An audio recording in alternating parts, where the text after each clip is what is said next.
ನನ್ನ ಪತ್ರದಲ್ಲಿ ಅಂಥದ್ದು ಏನಿದೆ ಹೇಳಿ? ಭಾಳ ಸ್ಪಷ್ಟವಾಗಿ ನನ್ನ ಪತ್ರದಲ್ಲಿ ನಾನೇನು ಉಲ್ಲೇಖಿಸಿದ್ದೀನಿ,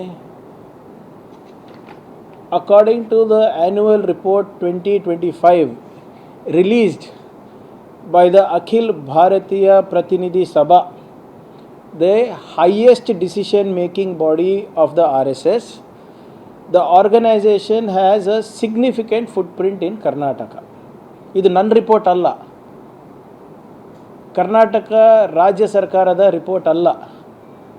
ಈ ವರದಿ ಇರೋದು RSS ಅವ್ರದ್ದು.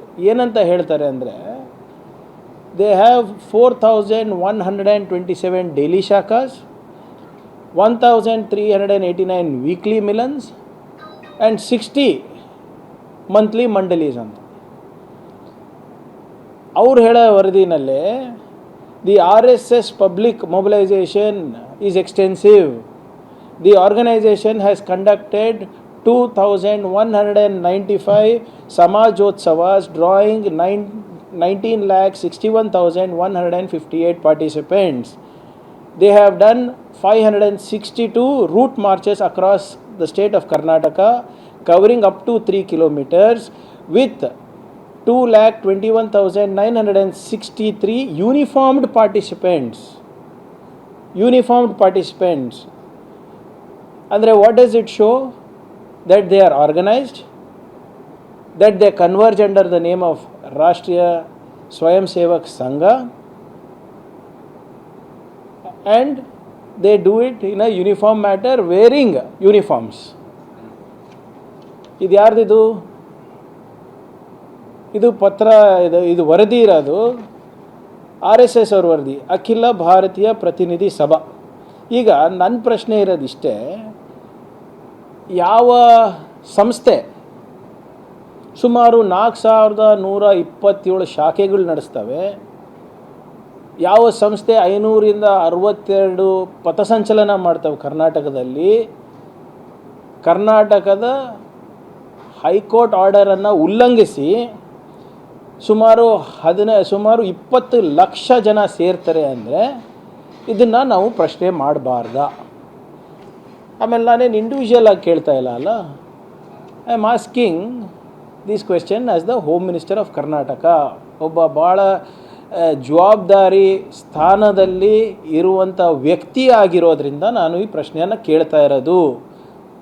ಕರ್ನಾಟಕದಲ್ಲಿ ಯಾವುದೇ ಸಂಘ ಸಂಸ್ಥೆ ಇರ್ಬೋದು, ಯಾವುದೇ ಧರ್ಮದ ಸಂಘ ಸಂಸ್ಥೆಗಳಿರ್ಬೋದು ಕೂಡ ಅವರು ಕಾನೂನಡಿನಲ್ಲಿ ಬರಬೇಕು.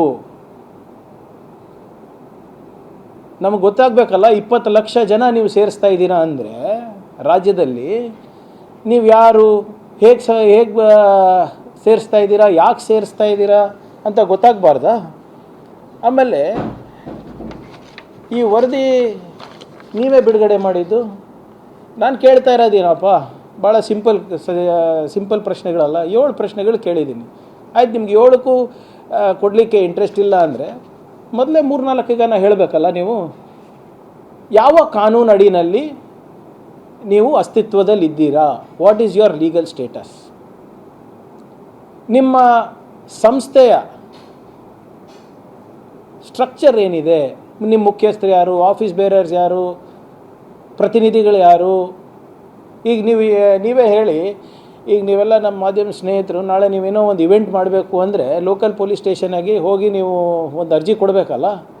ನಾವು ಈ ಸಂಸ್ಥೆದವರು, ಈ ಸಂಸ್ಥೆ ರಿಜಿಸ್ಟರ್ ಆಗಿದೆ, ಇದಕ್ಕೆ ಮುಖ್ಯಸ್ಥರು ಇಂಥವ್ರು ಇದ್ದಾರೆ, ಈ ಏನು ಇವೆಂಟ್ ಏನು ನಾವು ಮಾಡ್ತಾ ಇದ್ದೀವಿ, ಆ ಇವೆಂಟಿಗೆ ಜವಾಬ್ದಾರರು ಈ 3 ಜನ ಲೋಕಲ್ ಪ್ರತಿನಿಧಿಗಳಿರ್ತಾರೆ, ಅದೆಲ್ಲ ಕೊಡಬೇಕಲ್ವಾ? ನಾನು ಕೊಡಬೇಕು, ನೀವು ಕೊಡಬೇಕು. ಇವ್ರು ಯಾಕೆ ಕೊಡಬಾರ್ದು? ಸೊ ನಿಮ್ಮ ಆರ್ಗನೈಸೇಷನ್ ಸ್ಟ್ರಕ್ಚರ್ ಕೊಡಿಯಪ್ಪ. ನಿಮ್ಮ ಆಫೀಸ್ ಬೇರರ್ಸ್ ಯಾರಿದ್ದಾರೆ, ಆಥರೈಸ್ ರೆಪ್ರೆಸೆಂಟೇಟಿವ್ಸ್ ಯಾರಿದ್ದಾರೆ, ಮತ್ತು ಇಷ್ಟು ದೊಡ್ಡ ಆಪ್ರೇಷನ್ ನಡೆಸ್ತಿರಲ್ಲ, ಸುಮಾರು 20 ಲಕ್ಷ ಜನ ಸೇರಿಸ್ತಾ ಇರ್ತಿರಲ್ಲ ನೀವು, ಇದಕ್ಕೆ ದೇಣಿಗೆ ಹೇಗೆ ಬರ್ತಾ ಇದೆ, ಯಾರು ಕೊಡ್ತಾ ಇದ್ದಾರೆ ಕೇಳಬೇಕಲ್ವಾ? ಎಕ್ಸ್ಪೆಂಡಿಚರು ಮತ್ತು ನೀವು ಯಾವ ಟ್ಯಾಕ್ಸು ಎಲ್ಲ ಏನೇನು ಟ್ಯಾಕ್ಸ್ ನಿಮ್ಗೆ ಅಪ್ಲಿಕೇಬಲ್ ಅದು ಬೇಕಾದರೆ ಆಮೇಲೆ ಬರೋಣ.